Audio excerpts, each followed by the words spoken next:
Il était une fois Poirex, une entreprise de petits pois de Franche-Comté.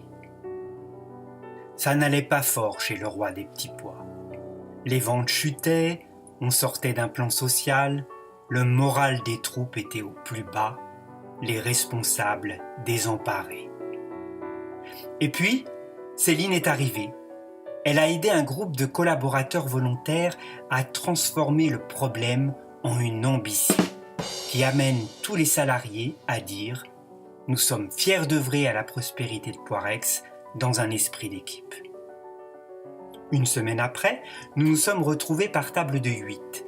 Céline nous a demandé de former des duos pour se raconter notre plus belle histoire de réussite. Et là, incroyable ce qu'on a pu se dire.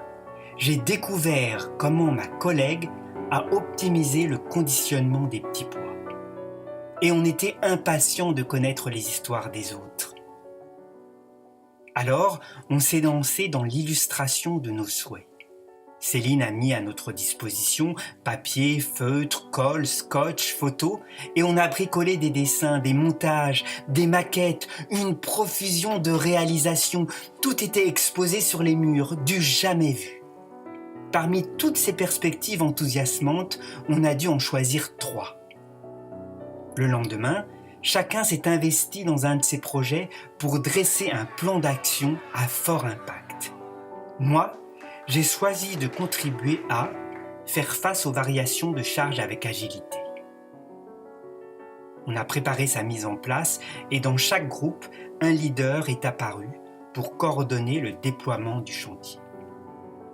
Aujourd'hui, les petits pois de Poirex se vendent comme des petits pains. Avant, j'allais au travail à reculons. Maintenant, je me lève tous les matins avec plein d'idées et d'entrain. Et Poirex est redevenu le roi des petits pois. Céline d'Albera accompagne groupes et individus avec l'Appreciative Inquiry, méthode dont ont bénéficié les citoyens de Chicago, les ouvriers de Michelin ou encore les employés de SFR. Allez voir son site jardindaccord.fr.